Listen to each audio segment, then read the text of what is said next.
ദേശീയപാത ഉദ്ഘാടന ചടങ്ങിൽ കേരളത്തെ അവഗണിച്ചുവെന്നാരോപിച്ച് കാസർഗോഡ് CPM നേതൃത്വത്തിൽ ശക്തമായ പ്രതിഷേധവും പ്രതീകാത്മക ഉദ്ഘാടനവും സംഘടിപ്പിച്ചു. കാസർഗോഡ് നുള്ളിപ്പാടിയിൽ CH കുഞ്ഞമ്പു MLA നാടമുറിച്ച് തലപ്പാടി ചങ്കളറിയിച്ച് ഉദ്ഘാടനം ചെയ്തു. This news sponsored by ഗുണമേന്മയോട് കൂടിയ ഉൽപ്പന്നങ്ങൾ മിതമായ നിരക്കിൽ Sreekrishna hardwares MG road Kasaragod. പ്രധാനമന്ത്രിയുടെ ചടങ്ങിലേക്ക് സംസ്ഥാനത്തെ പൊതുമരാമത്ത് വകുപ്പ് മന്ത്രി PA മുഹമ്മദ് റിയാസിനെ ക്ഷണിക്കാതിരുന്നത് വലിയ വിവാദമായിരുന്നു. ഇതിനു പിന്നാലെയാണ് സമാന്തര ഉദ്ഘാടനവും റോഡ് ഷോയും നടത്തിയുള്ള പ്രതിഷേധം നടത്തിയത്. ദേശീയപാത വികസന പദ്ധതിയുടെ ഉദ്ഘാടനം പ്രധാനമന്ത്രി നരേന്ദ്രമോദി നിർവഹിക്കാനിരിക്കെയാണ് കാസർഗോഡ് നുള്ളിപ്പാടിയിൽ CH കുഞ്ഞമ്പു MLAയുടെ നേതൃത്വത്തിൽ സമാന്തര ഉദ്ഘാടനം നടത്തിയത്.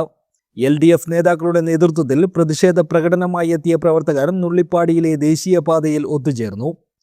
തുടർന്ന് CH കുഞ്ഞമ്പു MLA ദേശീയപാതയുടെ ഒന്നാറിയിച്ച് നാടമുറിച്ച് ഉദ്ഘാടനം ചെയ്തു. പ്രധാനമന്ത്രി ഏകപക്ഷീയമായാണ് നാഷണൽ ഹൈവേയുടെ ഉദ്ഘാടനം തീരുമാനിച്ചത്.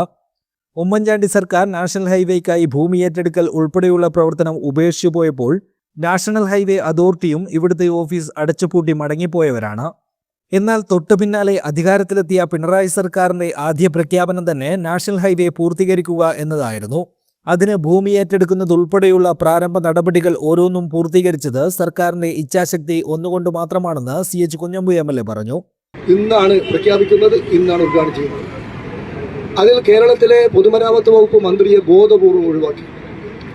ഈ നാഷണൽ ഹൈവേ യാഥാർത്ഥ്യമാക്കുന്നതിന് വേണ്ടി കഴിഞ്ഞ 10 കൊല്ലക്കാലമായി കേരളത്തിന്റെ മുഖ്യമന്ത്രി പിണറായി വിജയൻ, കേരളത്തിന്റെ പൊതുമരാമത്ത് വകുപ്പ് മന്ത്രി മുഹമ്മദ് റിയാസ് എത്ര കഠിനമായ പരിശ്രമമാണ് നടത്തിയത്. ഭൂമി ഏറ്റെടുക്കൽ പ്രക്രിയ അത്ര അനായാസമായിരുന്നു. അങ്ങനെ ആയിരുന്നെങ്കിൽ എന്തുകൊണ്ട് ഉമ്മൻചാണ്ടി ഉപേക്ഷിച്ച് ഇവിടെ നാഷണൽ ഹൈവേ വേണ്ട എന്ന് പറഞ്ഞ് ഓഫീസ് പൂട്ടിപ്പോയി? കേരളത്തിൽ നടക്കില്ല, അതുകൊണ്ട് നാഷണൽ ഹൈവേ ഇനി കേരളത്തിൽ ആവശ്യമില്ല എന്ന് പറഞ്ഞ് അടച്ചുപൂട്ടിപ്പോയവരിൽ NHAI. അതിനെ 2016 അധികാരത്തിൽ വന്ന പിണറായി സർക്കാർ ആദ്യം എടുത്തത് നാഷണൽ ഹൈവേ എന്ത് വില കൊടുത്ത് നടപ്പിലാക്കുമെന്നല്ലേ. അതിനുവേണ്ടി ഭൂമി ഏറ്റെടുക്കാൻ പൊന്നിൻ വില കൊടുത്തു, മാർക്കറ്റ് വിലയുടെ 4 ഇരട്ടി. കേന്ദ്ര ഗവൺമെന്റ് പറഞ്ഞു ഈ പണം കൊടുത്ത് കേരളത്തിൽ ഭൂമി എടുക്കാൻ ഞങ്ങളില്ല.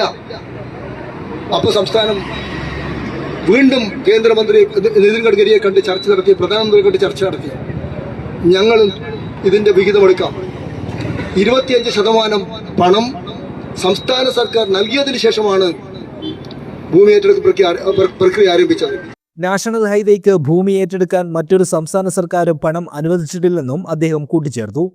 BJPയുടെ സംസ്ഥാന അധ്യക്ഷനെ മുഖ്യാതിഥിയായി നടത്തിയ ഉദ്ഘാടന ചടങ്ങിന്റെ പ്രധാന ലക്ഷ്യം നിയമസഭാ തെരഞ്ഞെടുപ്പാണെന്നും ഇത് കേരളത്തെ ജനങ്ങളോടും കേരള സർക്കാരിനോടുമുള്ള അവഗണനയാണെന്നും അതുകൊണ്ട് തന്നെയാണ് ഇത്തരത്തിലൊരു ഉദ്ഘാടന ചടങ്ങ് സംഘടിപ്പിച്ചതെന്നും CH കുഞ്ഞമ്പു MLA പറഞ്ഞു. കൊച്ചിയിൽ പ്രധാനമന്ത്രി ലാൻഡ് ചെയ്യുന്നതിന് മുൻപായിരുന്നു സമാന്തര ഉദ്ഘാടനം നടന്നത്. News bureau, Kasaragod.